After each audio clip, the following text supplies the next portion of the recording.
first, and it's an Ecuadorian Sumatra wrapper on the first arrival. There were so many people, oh, when he coming out with a Maduro? And in their mind, Maduro strong. That's what they're thinking. But Maduro, it doesn't mean that. It doesn't automatically mean that it's a strong cigar. It means that the color of it is going to be dark. Yeah. But that's just about it. But people have it in their mind that Maduro, it's going to be strong. That's what I want.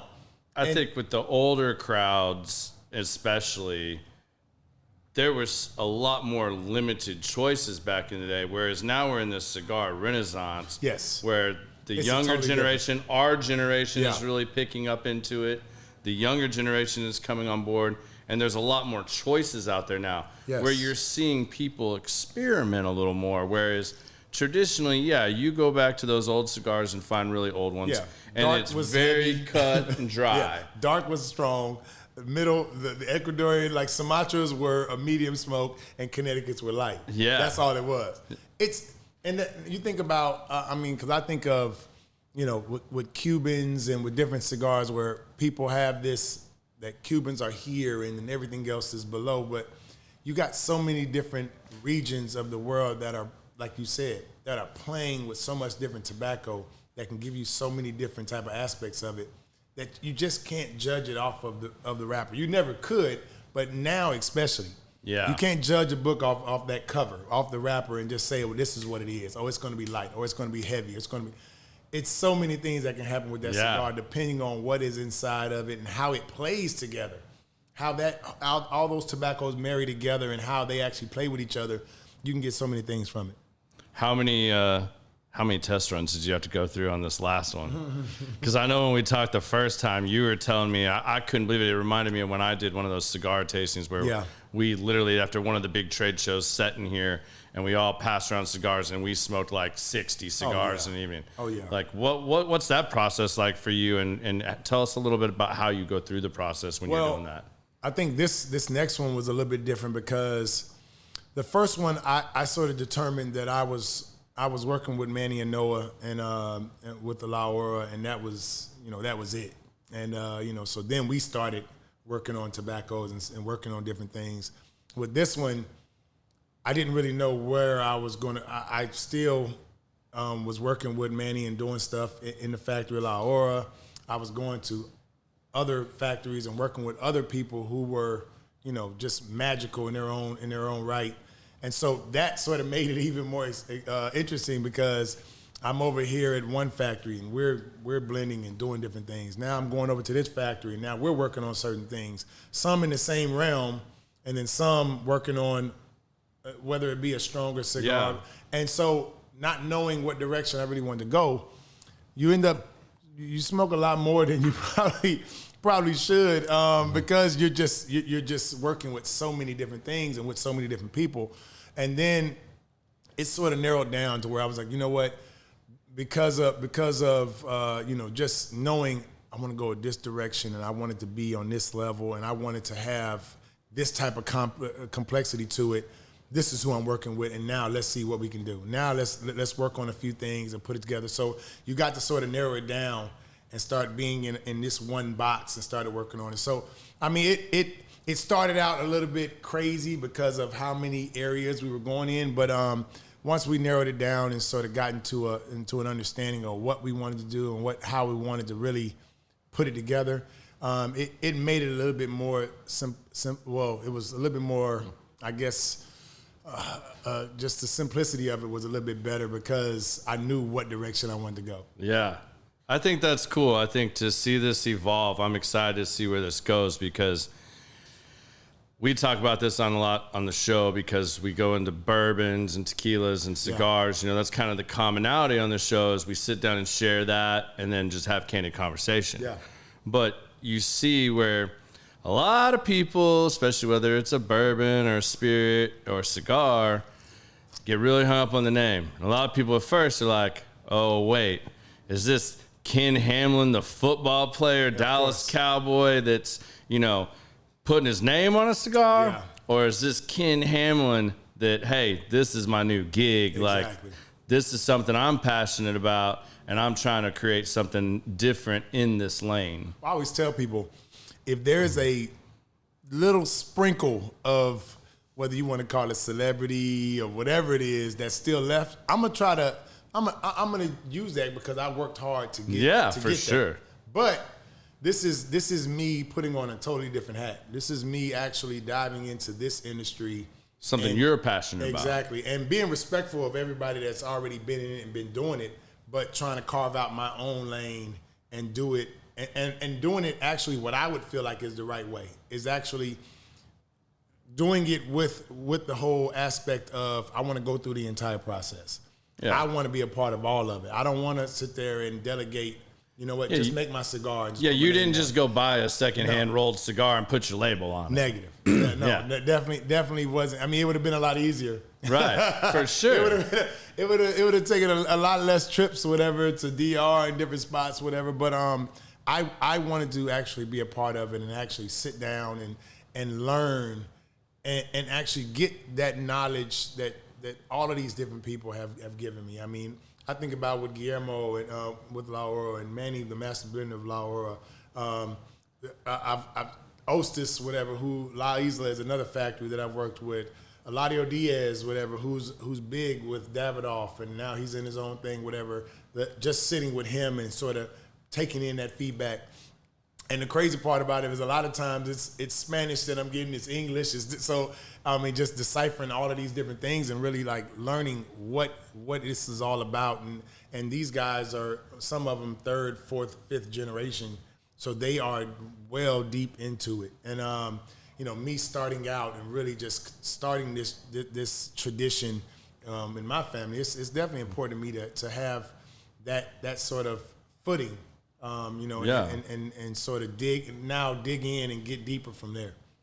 That's awesome. I love to hear that. 'Cause I think it's cool, regardless that you took something that you got passionate about and then you dove off into it. Because as we talked before, you just got passionate about cigars. It's not like somebody in your family was a big cigar person or anything like that. It's something you personally enjoyed. Yeah. And when retirement came around, you started digging deeper into it and taking trips and getting educated. And you spent a lot of time, from my understanding of us talking, that this wasn't an overnight process. I mean, you've been working on the Arrival for what, 4 or 5 years now? Yeah, it's been a full process. This is something, and I didn't want it to be an overnight. I think that the story behind it, the story that you can get with, taking the time to really, sink in and really learn, and then go through all the different steps, with finding out the tobacco that's in it and really breaking down the different tobaccos that's in it. Even creating the band, the box, all these different meetings and different things. You got to sit down and the meeting that we did, the boxes and bands where we created the whole logos and everything. That was about a 5-hour, 6-hour meeting. Oh, I'm sure your boxes. I don't keep many boxes, and aside from the fact that you wrote Woo Pig on it, I mean, I did keep that box. Because a lot of times it's like, that's just going to take clutter. Like, why do you want just a box here? And I don't have like a big humidor at home. I'm working with the acrylics and stuff like that right now. So, keeping around extra boxes. But I mean, those, if you guys haven't seen them, I wish I had one that I wish I'd gotten up and got it off my shelf to bring it up here and let you guys see it, because it's a beautiful box. Appreciate it. Complements it very well. And that's, well, first, because I wanted to, especially with the first box, the first cigar, I wanted to, and that's where the Arrival comes in. When you talk about, and that whole term to me means leaving an impact and an impression. And you can't do that if you slack on certain areas. Where I feel like the box, I always treat this like it's a woman. Yeah. So the box is the car that woman is in. You want that woman to be driving a nice car. The band, I feel like that's the dress that woman is going to have on. I don't want to slack on that. I want it to have something, and for it to mean something where now that's a conversation piece. Yeah. You talk about what's going on with the band. Now you can talk to people about why you did this, what is it about, what is going on, even with the box, the color of the box, and talking about that being the symbol. So I sort of brought in that football part of my life with the box being blue lid on it. Yeah. Cowboys. Yeah. The tobacco stems that are surrounding the cigars, that's bringing in the Seahawks of a bird, like a bird's nest almost. Yeah. So it brings in so many different things, and I wanted to have that sort of that impact or that oh, wow, what's that? Because when you think about it, you go into these humidors, you go into this humidor here with all of these big name and just impressive companies that have all these different cigars. You're a starter, you're starting up. You want to have something that catches somebody's eye. I mean, because that's just like with a woman. That got to catch people your are eye going to first. try things without even knowing what it is. And they see it, boom. I've had plenty of people who have hit me up and on Instagram and social media in general that have hit me up and said, you know what, man, I go into this cigar lounge to get my normals, and then I go and I try to find something that catches my eye, and I try it. And your cigar was the one that caught my eye. Yeah. So I wanted to do that, especially with the first one, is to have something that was, and of course it's its own humidor as well. So to start out, have that sort of look, and then now I got another one that I'm working on too that will be a little bit more conventional, but at the same time still give that look that I want. So did you have any failures with this? Well, because we like to not just talk about the successes here too. Definitely. We want to talk about the failures too. Do you feel like your intention was well received, or are you making some modifications with that on the, because that could also be a hindrance, I think, too, is what if people thought, oh, this is just something flashy. He's trying to make this flashy just for that purpose, that this isn't as legit. Did you get any of that kind of feedback? I think the biggest feedback, especially on the boxes, because it is big. Yeah, they're big. And it takes up space. Yeah. So when you're dealing with lounge owners, they're looking at what does this do for my space in my humidor. Right. There are some humidors that aren't as big, and it takes up a lot of space. Well, for me, I mean, I want to take up space. Yeah, but at the same time, I looked at it like, okay, because, and this was the sort of give and take. I wanted to basically take up space, having only one blend, 3 sizes. Now, if I had 6 blends, with however many sizes or whatever, 3 of each, whatever, so now you got 18 facings in a. If you have all of those same boxes, it wouldn't work. Yeah. Because no one would give you that much real estate. No, nobody's gonna give you that much. So having the one blend with 3 sizes, it worked out better, and I didn't get as many no's that I probably would have gotten if I had more facings. So that sort of worked in my favor because I didn't have that many blends. Now, and that's why we're going back to the new boxes that will be coming out that are more conventional, that because we're coming out with more blends, we can work with these smaller ones and still have the look that you want, but not take up as much space. Gotcha. That's cool. I can see that because that real estate's, limited, like you said, in a lot of humidors, and that is a big box. Like, it's like the one that drives me nuts. I have this one of those Salomones, and I mean, it's and then the prettiest cigars. You almost don't even want to smoke them because they're like works of art. Like, they got different characters and logos. I had to ask Lito. That box is this big though. I asked Lito. I said, because I went down and said, "How do you smoke these, man?" I'm like, "It's art. Like, how do you smoke them?" He said, "You light up one end and you puff on the other one." I said, "Well, there you go." Because I mean, it's one of the longest smokes I've had too. It's like a 2.5 hour smoke. Yes, it is. But you think about it. I mean, that one's a little bit more designed, and everything, and it definitely has a lot going on with it. But all of these are a piece of art. Yeah. You think about the amount of people that it takes to just make one cigar. All of them are a piece of art. So we are smoking art, somebody's masterpiece every time that we light it up. Yeah. That's for sure. It's how you look at it, and I mean, it's a time commitment every time. That's why I love cigars. Is you're basically committing to whether it's an hour and a half, 2.5 hours, depending on what you pick. It's almost like your own meditation. It's your own time to unwind. Whether you want to go be social with it or you want to sit back and reflect, work on your day, anything like that. It gives you that opportunity. It gives you opportunity to sort of get yourself back in place and then get out into the world. Or if you, like you said, if you want to be social, if you want to use this as a social piece to get out and sort of interact with other people, you can do that. I think that it's great in all levels because you can have that one-on-one with your cigar. At the same time, you can sit there and bring more people into the fold, either have a discussion about it or just be talking about stuff in general. But I love, especially when you starting out with a new cigar, that you never tried to have that one-on-one with it and sort of have your own little relationship going on with your cigar in that moment and just take that in. What's one of the biggest things that you didn't expect to learn that you learned starting out on that journey? One of the biggest things. You know what? Because it was, and I understand it's a business, but I didn't really know what to expect. I launched this during COVID. Yeah. So I didn't know, like, okay, was it going to be, they were going to take on to it, or was it going to just be sitting? I'm going to have 10,000 personal cigars, so I didn't know what to expect or how things were going to go out. But I also know my work ethic, and I know that I'm going to work to make this at least for it to be visible. Yeah. Who knows who's going to buy it, and if they're just going to buy. My biggest thing is to have a cigar that, of course, you do events and you'll have people come and they'll buy it or they'll try it, they'll support.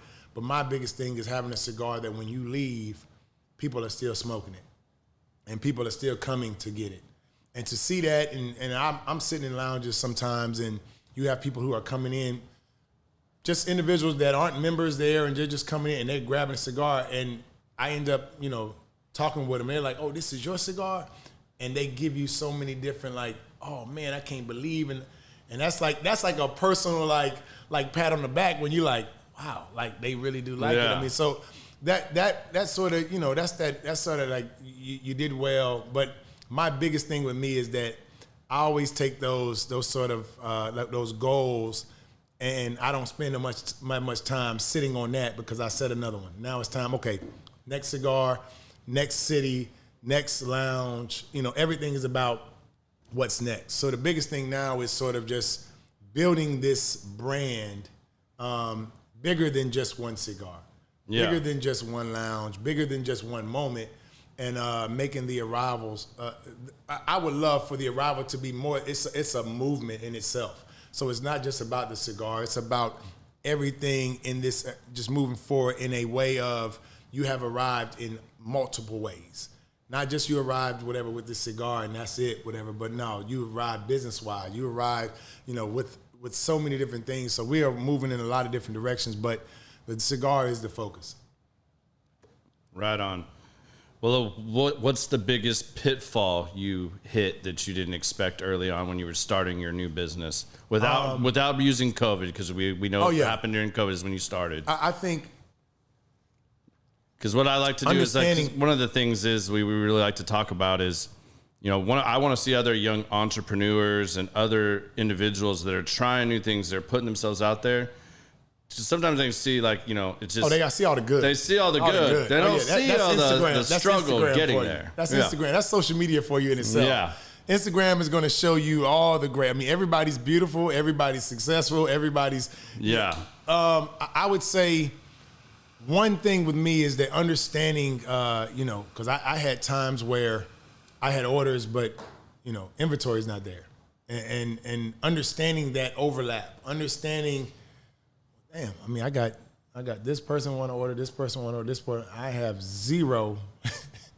So the business side, but I've paid for. I have zero to give them, but I got this going on, and just understanding, and this is really sitting down with the distribution, sitting down with the factory, and really understand, okay, you know what? When you order this, whatever, you need to be having another one ready to go, and then this one's ready to go, because understanding what the factory's doing and how they're not making anything until this order is made for this, and it's only going to be 8 weeks out for this, and having to understand that whole business side of it. Of okay, now you can have a love for this, but now you got to turn business. You got to get the business hat on and really understand when you need to order, how this needs to overlap with this. It needs to make sure that it's on here, because if you order here, it's going to be 2 months before you get this one. And then to think whatever, now if you order this one, cigars aren't made yet. So now you got to make sure that these cigars are made. They sit for this amount of time. The boxes take, 8 weeks. This take all of these different things, whatever, to basically make sure that everything is together. So I think just my business hat, understanding the cigar industry and really how everything sort of has to flow and it all has to flow at the same time. You got to make sure that you have everybody on the same page in order to make sure that you have the inventory and everything ready to roll, and that the cigars are ready to roll too. So I think the biggest thing was I've had a couple of times where I had delays. And of course, a delay can hurt you in a lot of different ways because, you know, they could be hot on you right now and they're like, oh, you don't have it? All right, never mind. And they can keep it moving.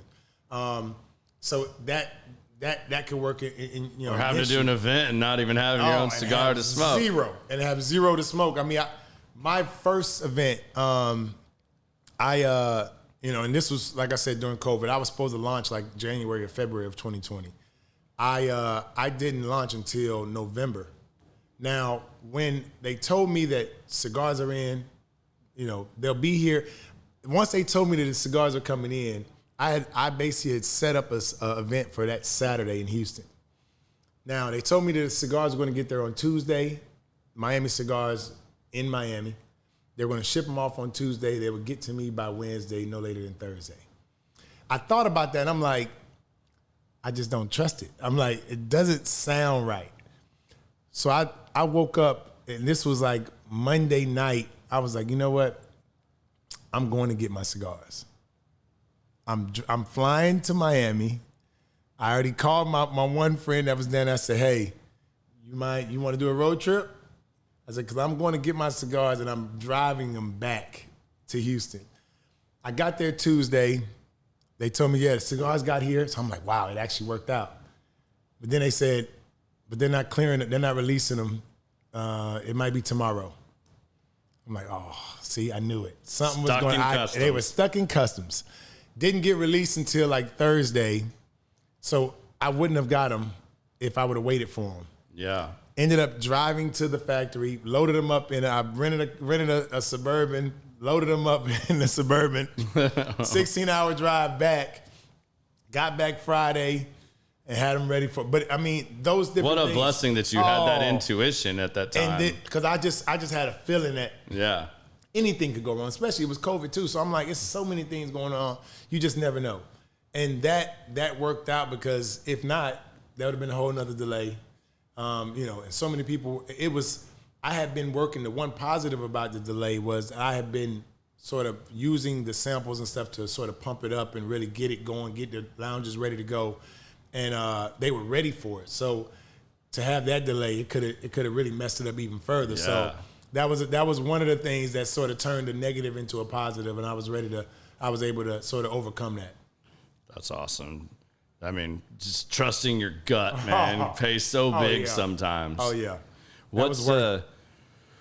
So have you met any good mentors along the way? Did you get some like good advice, good mentors? I mean, because I assume being your first rodeo with cigars that there had to be some good people that came into your life and helped you along the way. Is there some good stories from there that you care to share? That's sort of the way that I narrowed it down to working with La Aura. I mean, I was in DR quite a bit. I spoke with once Guillermo Leon, who's the head of La Aura. He found that I was interested in possibly doing a cigar. He talked to me, he was like, if you're interested, you know, and he knew that what the process that I wanted to go through and what I wanted to do. And he was like, listen, if you're serious, you come back here and we can work on it. We can make it happen. With Manny and Noah, I was in the factory, at lunch, at dinner, just about every night we were together. So that sort of developed a relationship between us to where I got to sit with them and just sort of take it in, you know. And Guillermo's a quiet guy, but he's like a don in Dominican Republic. This cat he's that guy. You won't feel it. He's real humble, real like low key and quiet, but I mean, we've sat and talked at dinner numerous times. That's why every time, so they would pick me up and, you know, to take me to the factory and take me back to my house in DR. And every time he dropped me off, he's like, well, what are you doing this evening? And I would always tell him, I have plans to not have plans. So he'd always say, oh, I'll pick you up at 7:30 for dinner. Let's go. All because those are times to where now I can soak in a lot of different things, whatever, that aren't just planned questions. These are just conversations that we're having. And so Manny, Guillermo, we're just sitting there developing that relationship. So it's a lot of things that I've gotten from them that has just been generic and just organic conversations and really just understanding how they sort of do things and how they flow in this industry. But now it's like I got family out there in DR. Like, I got one of my guys, Diego, who sort of makes sure that I'm good out there, but he's in the box industry. So learning from him on different type of boxes and how you can go from wood, paper, different, and using different type of, and of course, costs, and learning about all those different things. It's so many. One of my guys, Che, he's one of the head guys with the cellophane. Okay. And learning about that, and so it's these are like organic like relationships that have been built over time. But these are people that I'm with daily when I go back to DR. So, and when I leave, we're constantly in communication. So the relationships have been built, and they are definitely ongoing. So I have numerous. When you think about a guy that I'm not too proud to take direction from somebody who's been in it, who knows. I think about even with my football career, you can't act like you know everything. Once you feel like you've learned enough and know enough, whatever, you're gonna get beat, or somebody's gonna take your job. So you gotta always be open to learn and open to sit there and get better. And that's what I'm using in this. Is that same thing? Is that I want to always get better. I always want to learn more. You can never learn enough about how tobacco works, and just in the industry as well as just being, sort of growing that industry and starting from a puppy, from a baby, and really developing it out. So some of these are life lessons from football, I assume too. So let's touch on that a little bit, because I know you've done 1,000 interviews about football, so we're not going to have like normal conversation about football here. But you went to Arkansas. Drafted by the Seahawks, yes, played with the Seahawks. You go to the Cowboys, and then I believe was it Ravens, then Colts, or Colts and Ravens? Yeah, I really don't count those years, but yes. So all Ravens, right. Ravens then Colts. Fine. Yeah. We can go ahead and Ravens then Colts. Those were my last little run-ins. Well, my question with that was going to be, obviously you've gotten to be a player under lots of great leaders. Yeah, and that tends to bring out a lot of good life lessons that don't just apply to football. What are some of the better lessons that you learned from some of these great leaders that you had the privilege of playing under? Well, I think one of my first lessons was actually from a player. Me getting ready for the draft. I was already in Houston training, and one of the guys that I sort of latched on to was Aaron Glenn, and he was maybe a year or two from retiring, but his whole logic on telling me, and a lot of times you have so many guys that will give you information, but of course it goes in one ear and out the other. Yeah. But his biggest thing was to get started in your second career before your first one ends.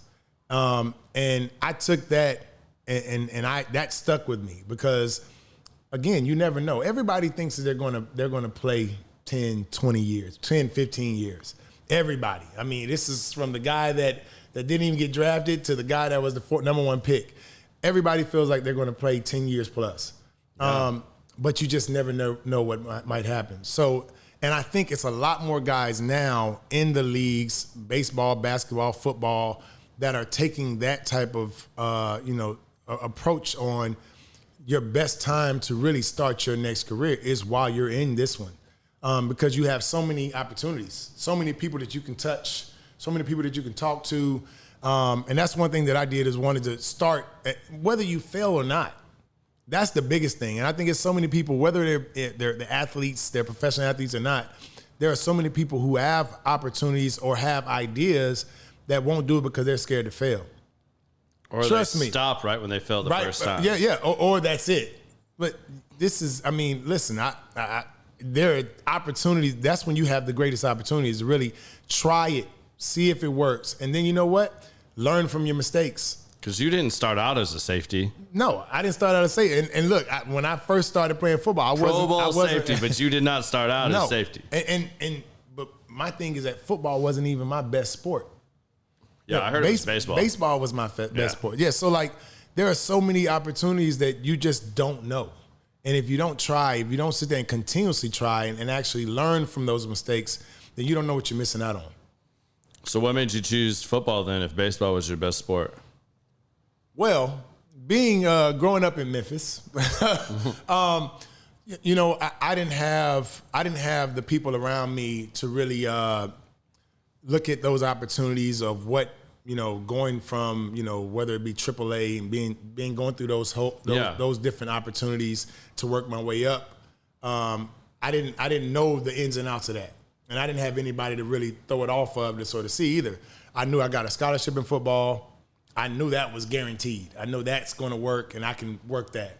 So it sort of made the decision a little bit easier to where go this route. You know you got this set. Now you can work your way up to making it however far you want to make it. But I mean, I look back on it. I mean, I got a son now who's playing baseball, and I look at it now. I'm like, ooh, like you should. It would have been fun to see what would have happened going that direction. But I think everything works out for a reason. Mm-hmm. Agree totally. And how much did I know? Not everybody's gonna know this. I mean, you and I talked about this a little bit previously. How much did your we'll call it near-death experience up in Seattle, how much did that change things for you? And what did that really change in your life as far as outlook and stuff? It changed my focus, you know, and it narrowed my sort of, it closed that door of availability as well. So, you know, my focus on understanding that it can be taken from you at any point in time. I understand that there are some people who might need a little slap on the wrist, some people that need a real full-out wake-up call, and I feel like that was mine. But to have the opportunity to still come back and play, even though I had a major head injury, I had all type of different things that happened, to be able to play the game and to play the game the way that I played it, it was a true blessing because, I mean, that could have been it. Yeah, you had your Pro Bowl after all this. You know, I remember when you were coming to Dallas, that wasn't a guaranteed thing. Like, everybody was like, I don't know if we can put him out on a field safely for a while. Well, people don't understand. So just to give you a quick little – so the incident happened in Seattle. That was the year that we went to the Super Bowl. Yeah. I didn't play the rest of that year. I had to go through all type of doctors to get cleared to play the following year. That was my fourth year. I played that fourth year, and so once I finished that year, we went to the playoffs. We got kicked out, hit out of the playoffs, and I started taking trips and going, you know, to see where I was a free agent now. My first trip was to New Orleans. Now in New Orleans, I mean, I was there 2 or 3 days. I mean, I was basically. That was going to be a one and done stop. I mean, I was working. Look, they were showing me where I was going to possibly live. We were talking to different coaches, and my last day there, I was meeting with Mickey Loomis, the GM. While meeting with Mickey Loomis, I had a seizure on his floor. Oh man. Yeah, don't know. Most people don't know that. Yeah. And you know, I woke up in the hospital, and I thought it was over with. Like, I mean, I'm thinking like, yeah, this is going to be everywhere. I can't get past this. It's going to be done. Especially, even though I played the whole year, to have that happen, it just seemed like, man, this is not going to be good. I actually left from that hospital, and Jerry flew me to Dallas from the hospital, picked me up from the airport. They took me straight to the hospital in Dallas, ran all type of tests. I was in Dallas for 5 or 6 days before I signed that 1 year deal with them. And again, it was back to proving yourself again. Now I had that year to prove myself again. I mean, I had record numbers, whatever, for myself, personal record. So, I mean, and then I got to get the long-term deal from there. But I mean, it was constant, like, are you going to like wake up calls and sort of like, you know, get yourself together, take care of yourself, all this type of stuff. So, yeah, it could have been taken away a couple of times. But I just had this mindset of like just a work ethic and the grind, like, no, it's not happening. And so I mean, that could have been, it could have been that I was in New Orleans and that was it. But for whatever reason, I feel like the man upstairs was like, "No, New Orleans ain't the place for you." Yeah. So he was like, "Nope, let me stop this right now." Yeah, Bourbon Street might not be a good idea for Ken Bourbon. then. Yeah, the French Quarters would have been a little bit different. But yeah, so it's. I just feel like that was just another time of like an eye-opening moment that like, wow, like, you know, to have that happen and to still overcome and to really push past it, and then to physically, my body to sit there and get right to where I was in a direction to where now I can take care of things. It was definitely a blessing. So what pushed you finally to decide to go ahead and retire then? Because, I mean, as far as I know, I mean, after that, you weren't very injury stricken for a guy that like absolutely annihilated people tackling them. I mean, I'm hoping maybe you can go talk to our boy Diggs and get rid of this shoulder stuff. I am going to say that I'm still a little bitter about that, but oh wow, yeah, the eyes. I mean, the game's changed so much, that was the biggest thing. I think, and it was starting to change right in that time period because that was Roy Williams and all you guys. Yeah. That you know. So I'm the OU fan, so, you know, horse collar tackle and all that stuff started changing things, and then the head injuries with everybody and that being such a focus. Yeah, that 2010 season, then we had the lockout. The rules and everything started changing, and I just had a feeling like it was time for something different. Yeah. I probably could have tried to gut it out and try to make a team here and make a team here, but mentally I was just like, you know what? This game isn't fit for what I was doing anyway. Right. They're changing it all the way around to where now you can't hit anybody. And now we see where it is now to where any big hit. Pro Bowl is flag football now. Yeah, it's definitely. and the game is flag football almost. Where it's on the back end, you're not going to get those big hits like that. If you do, the flag is coming immediately. So, and then you got to fight that. You know, so it's like it was a time that, you know what, this is my time has ran through. It's time to go ahead and do something different. How would you feel about if your son wanted to play football? I mean, I feel like if he's at an age where he understands, you know, what it is, he understands the good and the bad, then and that's the direction you want to go, then you understand what you're putting yourself into. You understand what Dad put himself into, whatever what he had going on. Then it's your decision. Because I don't want to take away from what that could be his thing. Yeah. But right now, football isn't even a thought. Like, and that's the sort of difference between, I believe, me, having a child later on, and he didn't see me play. Right. So, and then I've had so many guys who I played with that had kids while they played, and that's a major part of their life, seeing their dad play the game. So, of course, you see that they're going to be more involved in that. They're going to be right along with, I want to do what Dad did. So, he's picked something that he likes. Has nothing to do with anything else. It was just what he likes, which I don't mind that. Yeah, that's awesome. That's awesome. What I know you said the advice that Aaron gave you early on really affected you of preparing for the next thing while you're already in the thing. What did you start doing to make that easy? Because I feel like we've had several players on the show, former players, some of you really good friends, and we've had different athletes that we've talked to, and it doesn't seem like everybody, I mean, I think all of them, just for anybody that's seen all those shows, I think they've all transitioned excellently. Yeah.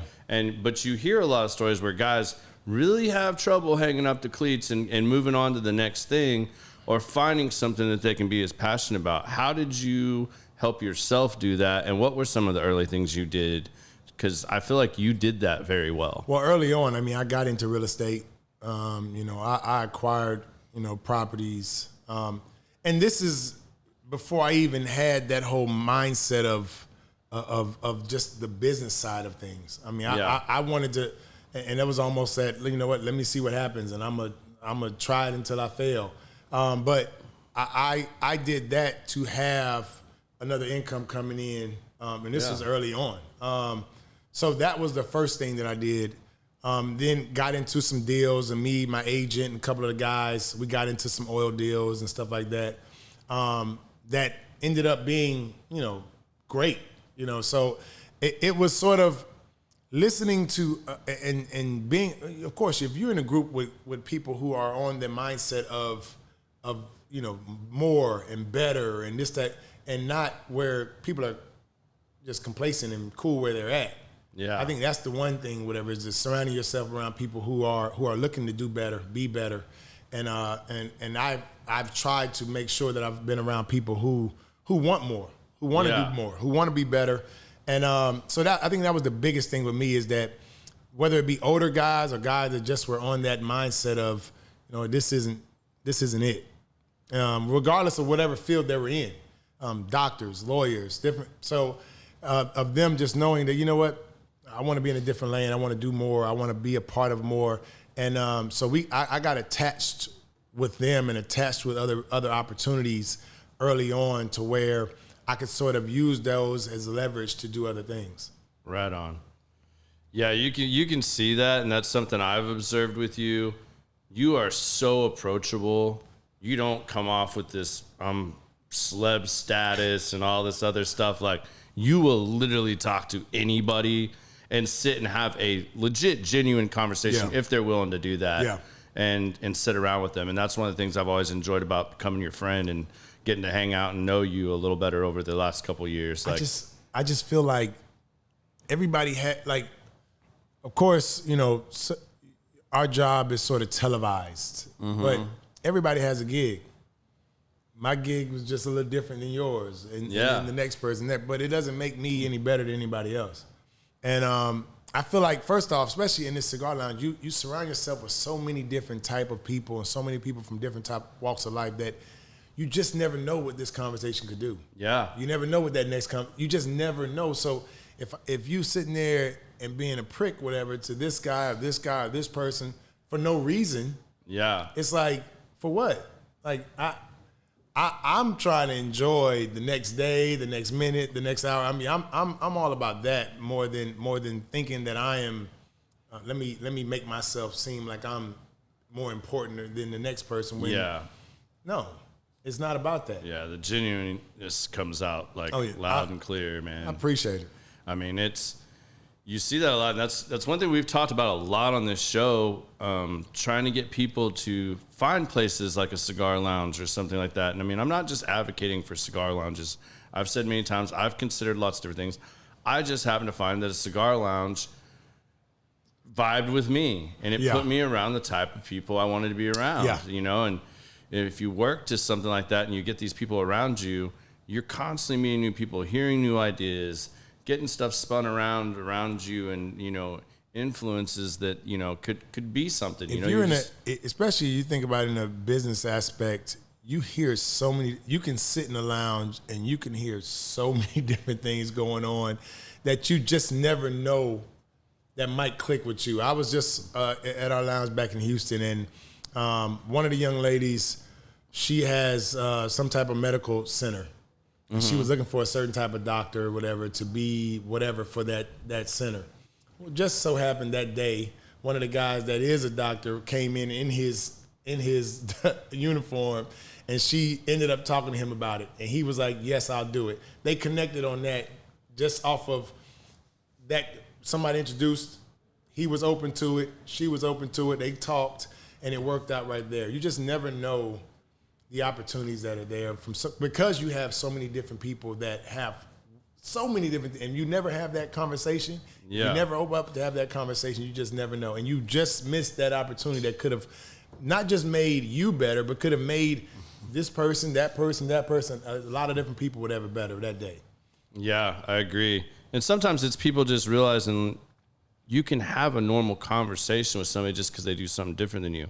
Definitely. Just because you're a professional athlete don't mean you're not personal. You're not still a person. Exactly. You're not just a football player. We don't just XYZ. I'm not just a construction guy. Exactly. Exactly. We deal with life just like everybody else. Yeah. Just like you deal with life just like everybody else. So it's sometimes that people, I mean, even with the cigar. The first write-up that I had happen with the cigar was, I forgot the guy's name, whatever, but his first words were, another athlete with a cigar. And I don't mind somebody being narrow-minded to think whatever that I guess we can't think or be in the same mindset as a Guillermo or as a Nestor Miranda, as a Hanky. Yeah. Like, why not? But to think whatever that we're just in this box of just athletes and then everybody else's cigar, that's not the truth.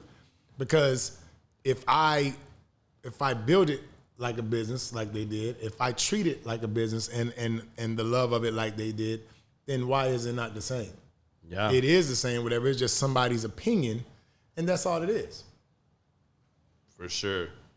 All right, since the man kind of stepped in the room, y'all can't see him right now. I'm going to ask him because we brought it up earlier. What's the event looking like? There's still some tickets available for these people if they're interested in coming to the Bourbon Connection tomorrow? You want the off mic over here? You want to come over here and talk? Or you just want to go over there? Or you just going to tell us from? No, I'd probably hear you.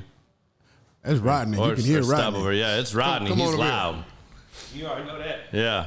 There he is. But yeah, we talked about it earlier before you got here. We let people know you got your guys' event, the Ken Hamlin birthday bash tomorrow over at the country club, and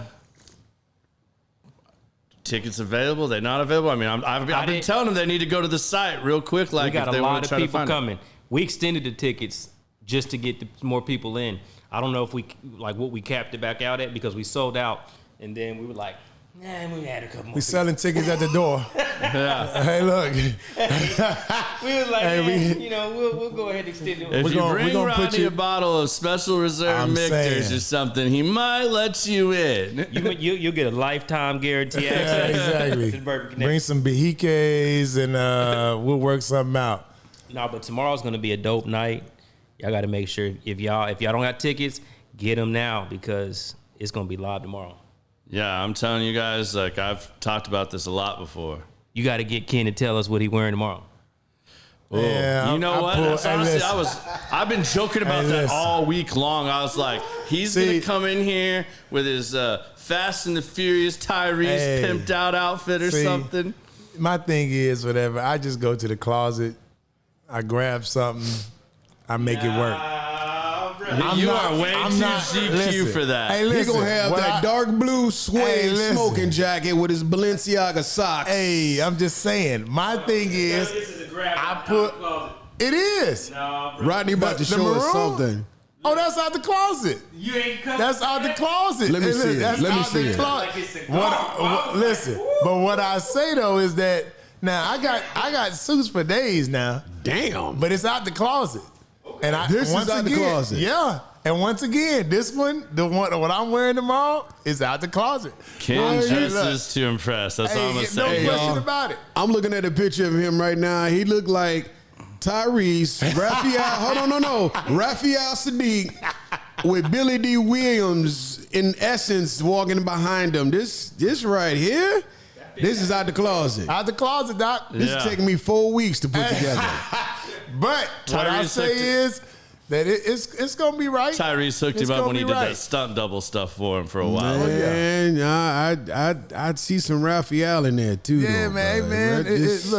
I just make sure that I try to mix and match and put some things together. But yeah, let me see what that's clean. Yeah. He don't even remember that outfit. That's like 37 outfits ago. That was a couple years ago in Atlanta for my birthday. Yeah. See, now we're gonna have to teach you about this, Gary. This is the outfit that you lay out on the bed 3 days before you wear it, and you look at it and be like, I'm gonna kill him with that right there. Hey, when I one thing with my suit. One thing with me, I was basically in my closet last night and was like, what am I gonna put together? So you gonna lay it out on that chair in your bedroom, and I sit there. I had like 2 or 3 options, and I was like, you know what? Because eventually you start putting things together and be like, oh, Lord, now you just messing with little things. I'm like, you know what? This is what I'm going with. I'm wearing this. Let's roll. I just put it together. You know what, man? I need to come by the crib. My whole closet is nothing but hoodies and jogging pants and Air Maxes. That's like. Well, so you know what? This is the thing, whatever. So when I played, a lot of people would get a company to make them suits. My thing is that I would get a company. I had a company that would do my suits. LFV was one of the companies that would do my suits. But I would sit with them to create my suits. So you picking out the fabrics, the colors, the lining, everything. Nice. I was because my thing is that because you could have somebody throw you something together, whatever. That's same thing with this, whatever. It's like you got the cigar, but you don't feel like you were a part of it. But see, you also got that part of it. You got that suit build. You see, you slim. You're slim and trim. Hey, man, we got to do alterations when I buy my shit. I still got to tighten it up here and there, man. You got to make sure it fits right. And that's the key. And then the difference from 10, 15 years ago suits to now, 2020, 2023 suits. Whatever. So talk about that maturity. If you think about everything you've done now to when you've gotten out the league to even 10 years ago to 2 years ago, they said maturity, to me, my definition of maturity is something that mattered then doesn't make any sense or matter now. So you're going from business to family to just even fashion decisions. Yeah. How much would you say you think? Do you ever just look back and be like, "Damn, I used to do that, or I used to think this way"? With clothes, I think about just the look of things, whatever. How 10, 15 years ago, how your suits would flow and big and long, and now everything's more. And I actually, so the guy is like the what's the company? One of the suit companies, and. I want to say it was Armani, but the right hand man of the guy came to the. I used to go to their store, and he came this day, and I seen him in a suit, and I was like, man. And this was the time where I went from that, long and more than 2 buttons, whatever type of look. The prime time suit. Yeah, and it's like, and he was like, I'm gonna make you a suit, whatever, and it's gonna be. And when he made the suit, I was like, this is it. Like that's the look, whatever, and it was definitely different than what I would normally do.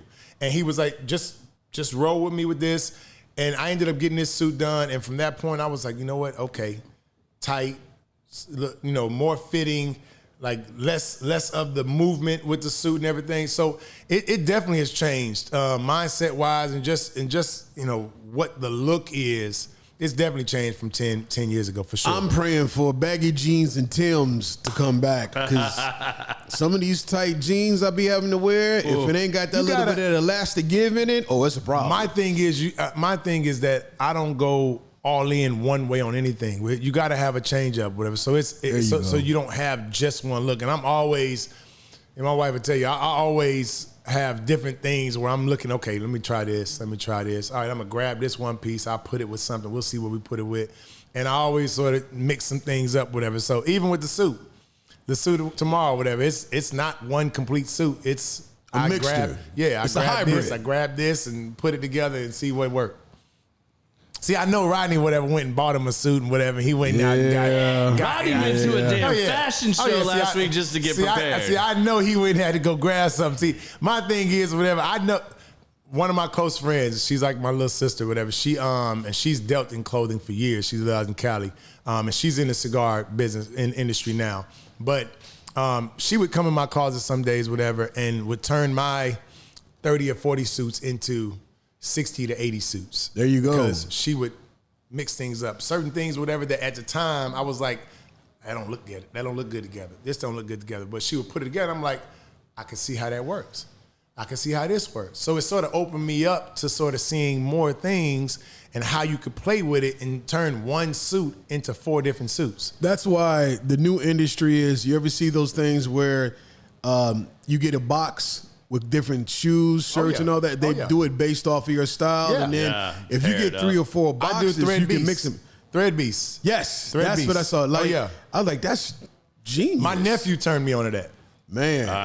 My fear about that, though, is that certain things fit different. Yeah. That's because the only it gives you, it opens you up to where you would normally go and grab just this. Now it gives you all these different options, and it's like $60, whatever, but you get like 4 or 5 different options of different things. Now you're like, wow, okay, now how can I put this? And it's not one complete thing, whatever. So you'll get all these different things, and it gives you the opportunity to sort of play with things and see how this might work, So yeah, it that allows me to do a little bit more too, because now I get a couple different shirts. Now I can go this way. I could turn it and go the other way. So it changes up. So when you do that, if you don't like it, you can send some of the items back and switch them? It's because think about it. You're getting like a $200, $300, maybe $400 value for like $60. So mine, my brother gets it, or that makes sense. Yeah, so it's like that makes sense. It's really no need to send it back when you're winning anyway, and you can bless somebody else and pay it forward. Exactly, definitely. So my point in bringing that up, now. Yeah, partially my point in bringing that up is too. I'm a t-shirt and jeans guy, but as you can see right now, I'm wearing typical my t-shirt. Represent. But yeah, that's what I was about to say. If you're going to one of Rodney's events or Ken's events, I'm telling you, don't be that guy because you're going to feel a little uncomfortable all night. Listen, I'm just saying, because last time I showed up, it was a summertime event. I had a pair of shorts on and like a polo, and I hadn't felt that underdressed, and I don't know how long. You look like the help walking up in there. People are trying to give you the empty glasses. Most of the events that I have, a lot of my friends, they always, Ken, what you wearing? And I'm like, listen, one thing you got to understand, I never will feel like I'm overdressed because I'm comfortable with what I got on. So if I got a suit on, I'm comfortable. It doesn't matter if nobody else have a suit on. But I like to sort of change it up because this is the norm. Yeah. We can do this daily. Yeah. I like to change it up, whatever, and put people in the mindset of we can be stylish too, and we can sit there and show up and really show out and still have a good time. Yeah. Because I got a suit on don't mean I can't have a good time. I still can have a great time, whatever, and look good. Yeah. What Ken don't know, they ain't asking him what he wearing because they want to be in a dress. Because he trying to kill the game. You ain't just be sitting here. Oh, no. I'm going to kill it. I'm going to kill it. And look, so I go to the Pro Cigar. In this competition. I go to the Pro Cigar Fest in DR every year. And so Michael Hurtlocks, I don't know if y'all know Michael. He been the blender or whatever for Nat Sherman for some years. And now he basically took Nat Sherman's international line and put it up under his new company. But Michael would always, every year, he'd be like, listen, Ken, we're cool, whatever, but just don't outdo me. Like, but he's a cat from New York that they can. It's cold up there, so they can put layers on. He can really style but that looks up. fly though. It's beyond. And I'm like, listen, I live in Houston. You can't do a whole bunch of layers in Houston like that. So I would look at him like, man, you be killing it. But when we get to DR, he already know I'm coming with it. So every year now they're like, what'd you bring? Because they know, I'm not half-stepping. I'm coming with it. Every day we there, I'm going to have something on. We gonna roll your with next event, I still got 2 Easter suits from 87 that I haven't worn yet, so I'll be ready. You already know, Gary, that's another thing, man. Black culture, you used to wear your Easter outfit to church on Sunday, and then you would go to school on Monday, fresh to death, just for that one day. And then you put it up till next year and bet nobody see it again because you get talked about. Won't see it again for a minute, Got that forever. double usage out of it. Well, what's something you do? Because obviously you damn near still in playing shape. I mean, what do you do to maintain that? Because you still look like you could get out on the field today. I can get on the field and jog with them. Yeah, that's about it. Whatever. No, I you know what? I still try to work out. Like I told Steven Jones this. I was in Oxnard a couple years ago for training camp, and Steven and Jerry, they come on, oh man, you look good, look like you can still play. I'm like, listen, it's all a facade. Like I just want to look good now. It ain't about nothing physical. It ain't about hitting nobody, nothing. But I mean, I still train because I still have. It's a lot of guys that go. It's almost you go one way or the other. You get done playing, and there's so many guys that are like, I don't want to see a weight room. I don't want to touch nothing. And then there's other guys. It's been a part of my life since I was 6, 7 years old. Yeah, I can remember being in Pee Wee ball and trying to lose weight and work out, whatever, to be on a certain weight class or whatever team because they were better than the one that I had to be in. So I mean, I've been a part of that for 30 plus years. So it's like, it's just me. I travel sometimes and I'm not able to get to a gym for a week and I get back home and I'm like, I got to get back on it. Like this is, I feel certain type of way. What does the gym look like for you now? Like what kind of stuff are you doing now? So I have a tonal, the tonal machine at the house. Okay. So when COVID hit, actually right when it hit, I ordered that tonal machine and Peloton. And so that's And I'm a guy I was always free weights. Like, that was my thing. I had a full gym in the garage. And when I got on the tonal, about 3 months into working on that, I had my boy come and grab all of my free weights. Like, you can have them. Because, the tonal worked for me.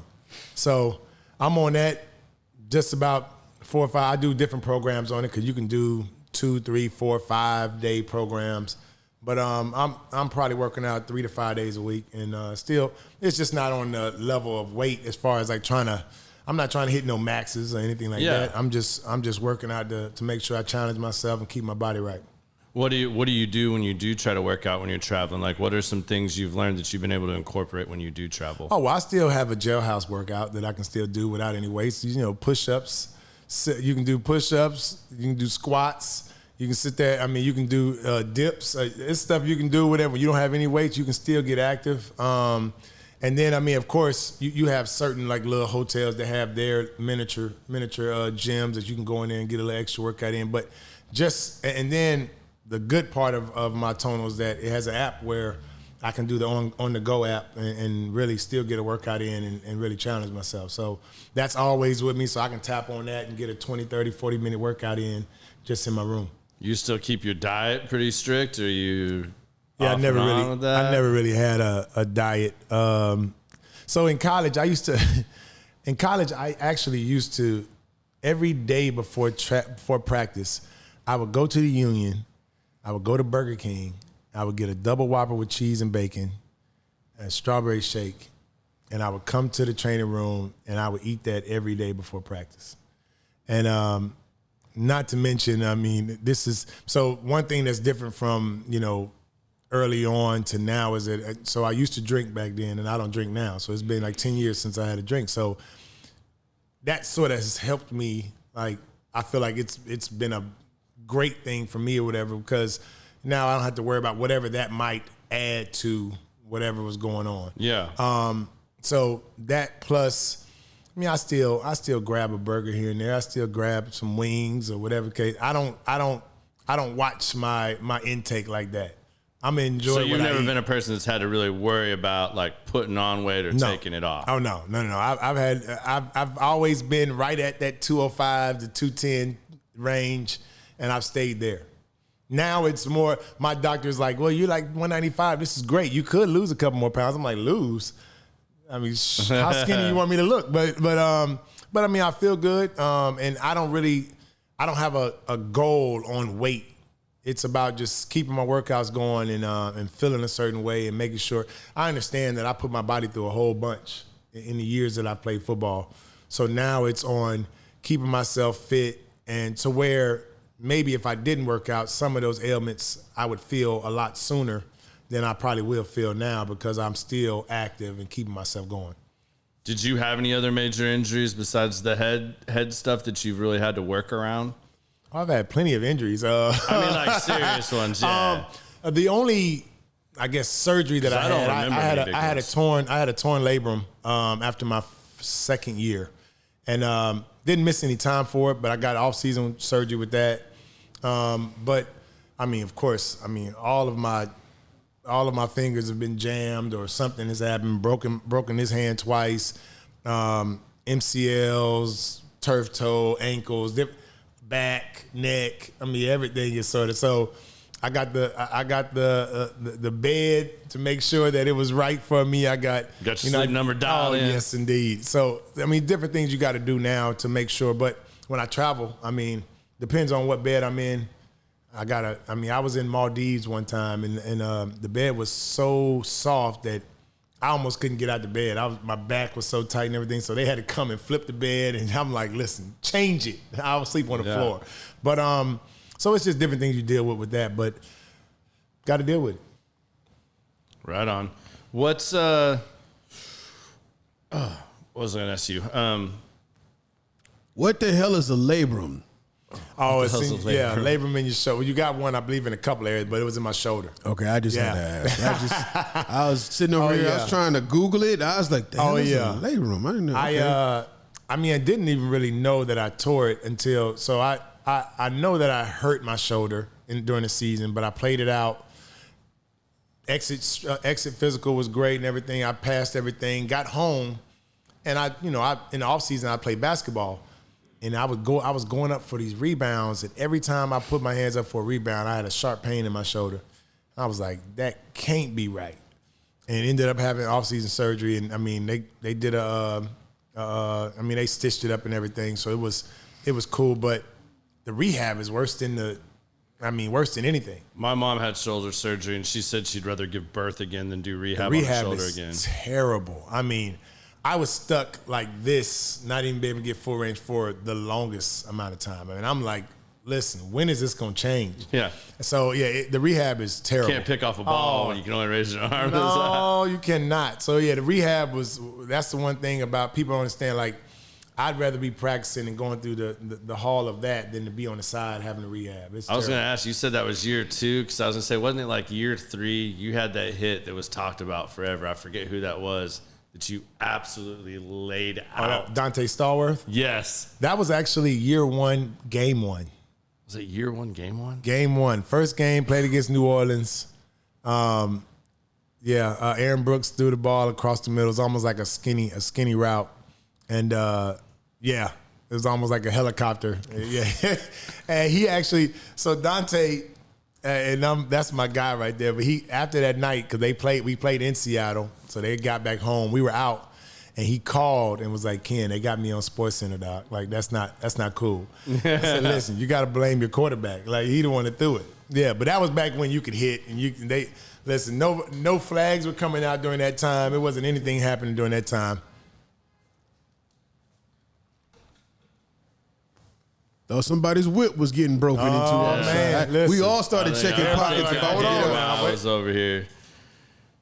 Yeah, man, I still remember seeing that. Like that hit, and there's one other hit from not far after that still sticks with me. Did you end up seeing or remember when Lito Shepherd hit Reggie Bush and he bear crawled across the field in that playoff game? Oh, yeah. Whoa. I think that was the last time somebody really got hit before they changed the rules. Well, you think about Sean Taylor in the Pro Bowl. Oh, when he hit the punter, he was such a beast. That was a mean one. Yeah. What's some of your memorable experiences from the Pro Bowl? Since we just mentioned the Pro Bowl. Oh man, I mean, you know what? So I know that was a comeback year for you. Yeah. To me, my family, bringing my family down there.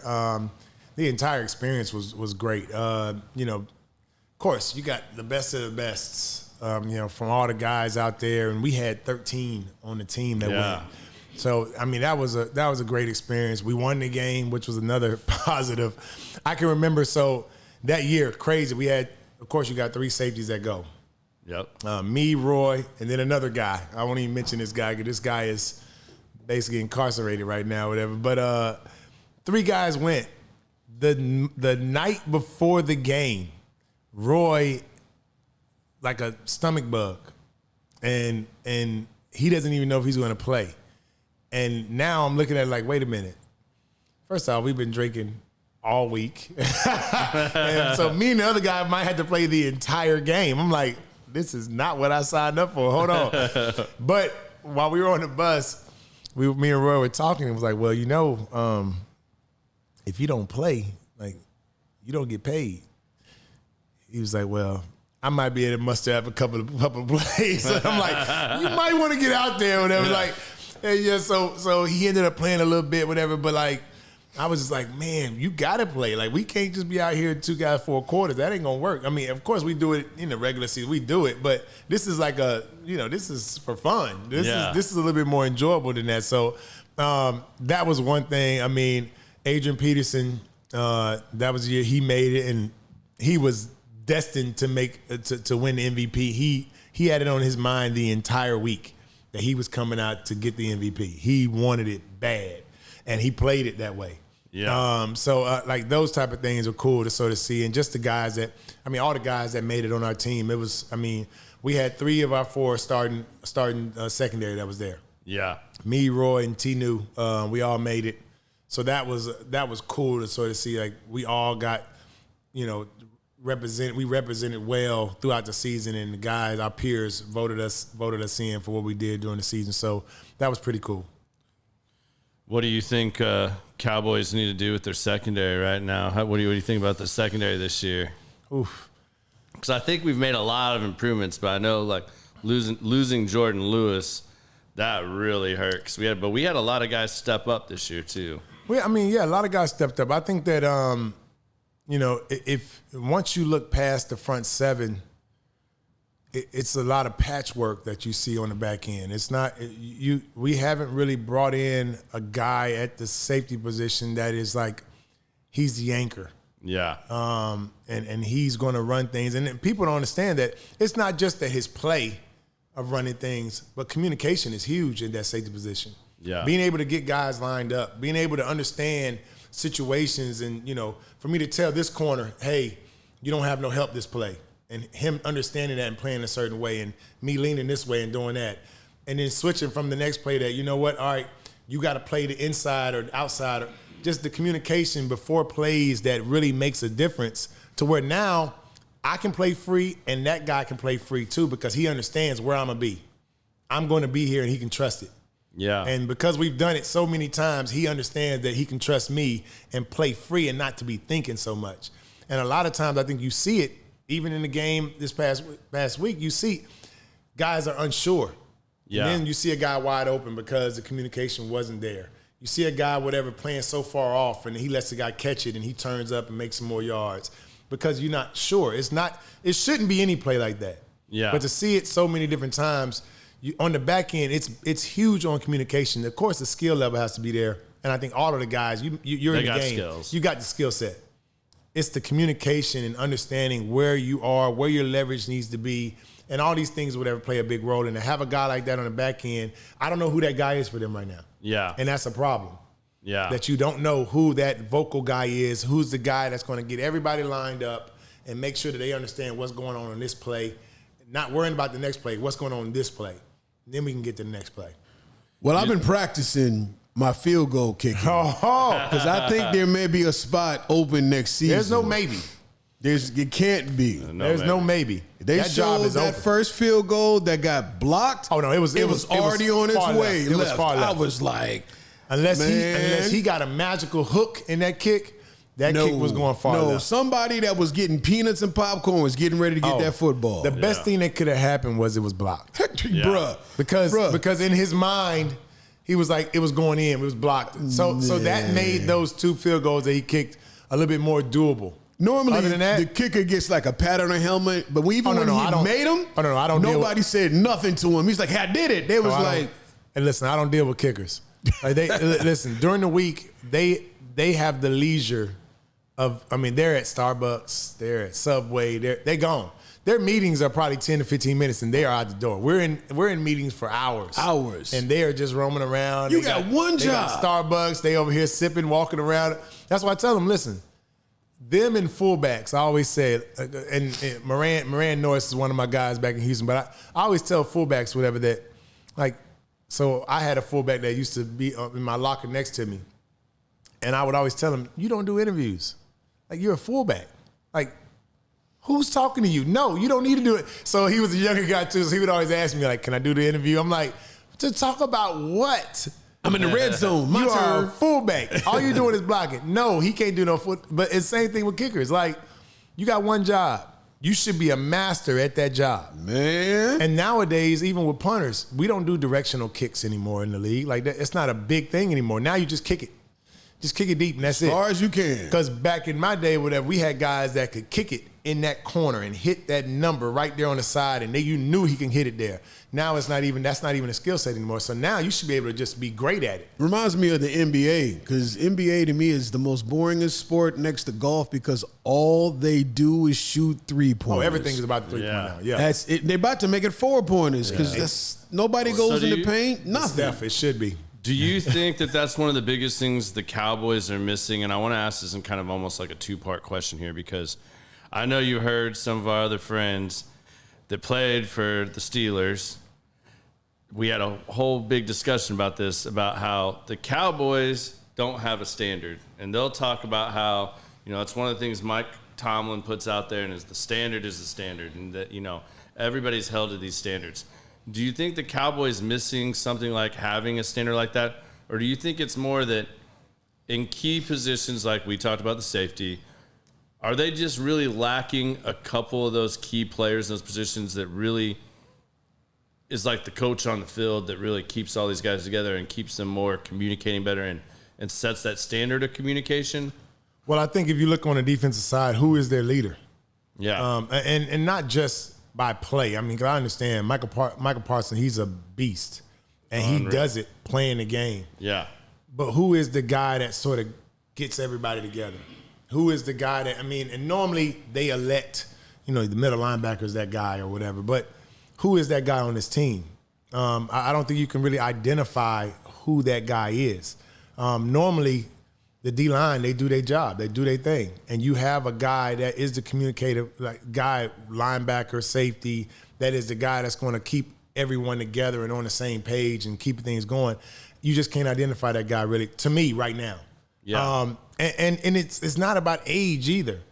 When I came into Seattle, we were a team that was just getting identified and sort of knowing that we wanted to go a different direction, that we wanted to start winning. We had a whole bunch of new pieces. Me and Marcus Trufant were those new pieces that were coming in. And we didn't, I mean, of course we were still rookies, but it wasn't, I still, in my position, I still had to be vocal. I still had to make sure to communicate and know. And the thing about it is, playing in Seattle, just like playing in Dallas, you're on defense, the guys can't hear me from here to here.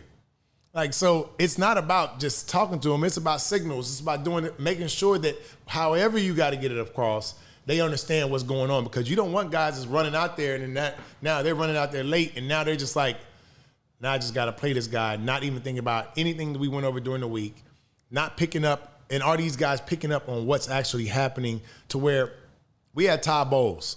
Todd Bowles is our DB coach. Todd Bowles, by the second quarter, if you didn't pick up on certain tendencies, he was cussing you out because we went over it. Yeah. You should know. That's why that year we had 13 guys go to Pro Bowl, because at safety, Bowles would tell me, look, if you see this guy drag and you know that this is coming, whatever, especially on third down, go take it. It wasn't about just sit back, play safety, and be deep. Go make a play. And I could do that because I told that corner, you ain't got no help. I can go rob this, whatever, and he not feel like he's frantic, whatever, because I left him, whatever, but he already knows what's going on. So it's certain things, whatever, that you got to be able to communicate and understand before the play that some guys aren't picking up on, because that's why you see these guys wide open, and you can't do that when you're playing up against San Francisco. Yeah. They got too many playmakers that can take a 5-yard route and take it to the house. So you got to play them tighter than you would normally play anybody else, because they want to take a hitch and get the yak afterwards. Yeah. Deebo Samuels is a guy that can do that. McCaffrey catches something, whatever, out the backfield. He can do that.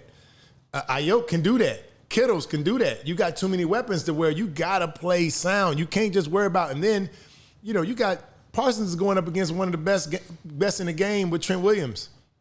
He already has his own battle going on. You got to win somewhere else, because you know that he is going to be taken up one-on-one with that. That guy is a beast. Yeah. So he has to possibly win here and there. But you got another guy on the other end, whatever, Lawrence, he has to win.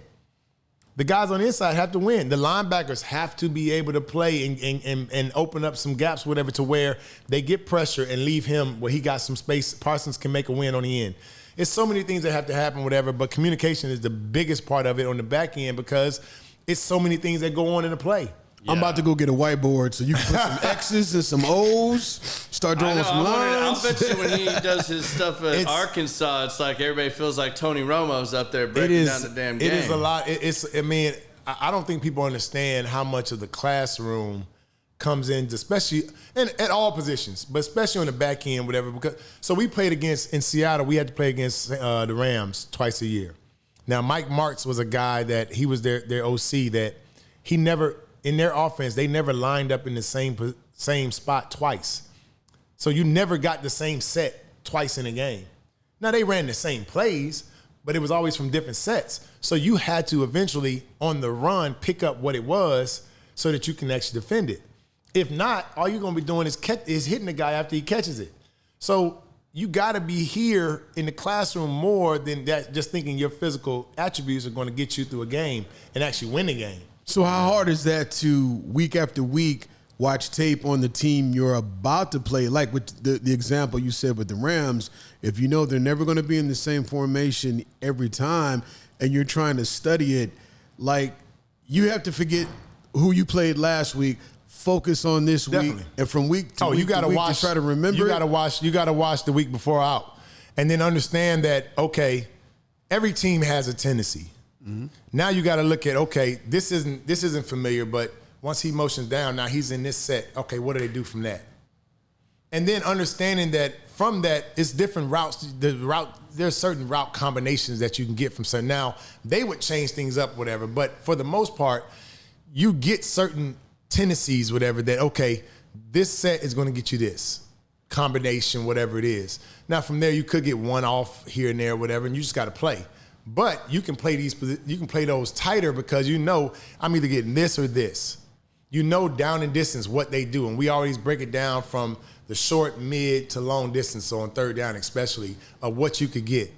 Then you look at that and you start breaking down, this is what this guy does, this is what this guy does. Now, corners, they have to look at, and safeties as well, he's 2 yards outside the numbers, 1 yard inside the numbers. All these different things, whatever, that you got to look at. That's why the classroom part of it is way bigger than just thinking that you're going to go out and we just going to play ball. Man, I'm glad I got your phone number because I'm tired of my 9-year-old's been whooping my ass in Madden for the last 2 years. Oh, yeah. I'm going to be like, hold on, before we start the game, I got to make a phone call. Yes, sir. Can you seeing this? I'm just going to put you on FaceTime in the corner and just have my earbud in because he been killing me. Classroom part, I think these guys, and of course, hopefully they graduate into a better understanding next year and understanding what's going on and actually communicating a lot better so that everybody can play on the court. Everybody, the year that we had when we had 13 go, that was a fun year because it was just like let's make plays. Like, all right, what you gonna do this week? I'm going to grab this one, that. And we had games where we were robbing all type of stuff, and there were certain games where Bowles got on our ass because if we weren't picking up from second quarter, it's like, look, we talked about this. When this guy does this, this is what's going to happen. This is going to happen. So you got to eventually make adjustments, but you should go into that week confident that that you can start playing these guys tighter because you know what their bread and butters are. And they're going to get back to it. Yeah, that's like why you said our guys look lost all the time because it's like they're always off 10 yards. Yeah, it was certain plays where, not to call out one guy or the other, but it just was guys were just not tuned in, or they got so far out of their element on playing sound defense that guys got in their blind spot and they were just lost. And now guys are, when they're in their blind spot, it doesn't matter if a guy can run a 4.2 or 4.7. Guy getting your blind spot, whatever, you taking off running because you think he on the go route and he already done turned around and you're still running. And you saw that a couple of times in the game. You got to play sound defense. Your footwork has to be right. Your leverage has to be right so that you don't have those type of things happening. So you don't think my buddy that ran that 4.3 could have been able to pick that up out there? Well, so I had to put that out. I hope he's listening. Just I wanted to bust him out on that a little bit. It was some plays. And then you got to be lucky on certain plays too. Diggs had a ball to hit his hands, but of course he's playing defense. But you got to be lucky on those type of plays too, where you can take that and opportunity and make that interception and go the other way. So how do you like the broadcasting aspect? Is that something you plan to continue with or continue to? It's fun. I plan on having a sit down soon with back at Arkansas to see about possibly doing more than just that. But I like the game. I like the concept of the game. I like talking about the game. I like looking at, what fits for, our team and that type of stuff. So, the possibility of doing more is definitely in the near future. Okay, that's cool. Well, we're getting to that time where we start asking you a couple of our key questions that we do on here for every show. First one I want to start off with you on is if you had one piece of advice that you could leave your son, what would that piece of advice be? One piece of advice. I think that, and I talk with my friends about this all the time of how green and how just spoiled, our kids are. And I look at, of course, every parent wants to do better for their kid than they had. And you know, when you stack that on so many times, I mean, it makes your kid not have to go through what you had to go through as a kid. And I mean, that's a great thing. But it also softens them up a little bit more on dealing with certain things in life. I mean, I think about my kids, they literally play in a gated house. Like, all of our houses in our neighborhood are gated. Yeah. So, I mean, I can recall whatever, I was 15, 20 miles away or whatever when I was a kid, whatever, knowing I'm way away from home and just having to deal with certain things. So they don't have to deal with a lot. But at the same time, adversity might hit them at a certain time to where he has to learn how to deal with it a different way. My biggest thing for them is just not giving up, not quitting, not giving up, and really sticking through, when it does hit, being able to find a way to stick through it, fight through it, and actually use that adversity, whatever, as a positive to really fight through certain things that might happen with them. Right on. What would you say if we said every person that comes on here, you get to give your 2 cents? Now, this could be your 2 cents about anything you want to talk about. It could be something you were inspired to say about the show, you personally, cigars, football, whatever. It's just your opportunity to give your 2 cents on something that you're passionate about. My 2 cents. Here's my 2 cents. The Arrival will be one of the biggest cigars in the industry.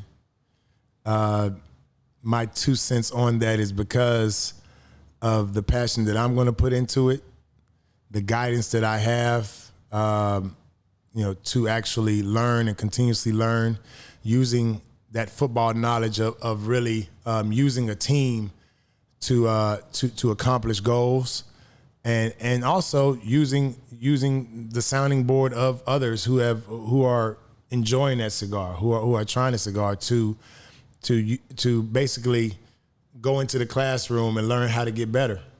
So that's quickly my 2 cents. Okay. What other things do you want to see the Arrival do? Because I meant to ask you this earlier. You said you want to see it become more. You want it to be beyond cigars. What are some of the things you're looking to see the Arrival do? Oh, the Arrival. I mean, I look at, like I said when I said earlier, as far as like a movement. The Arrival, the concept of it is. You individually and just as a whole arriving in that moment, in that positive moment, in that space.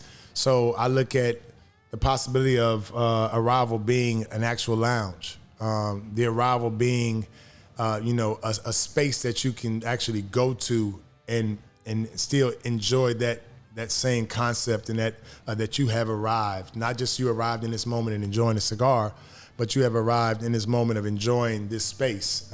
So that's sort of one of the things that the future should hold for the Arrival. Right on. Well, there's another little shout out I want to give somebody here. You were just checking it out.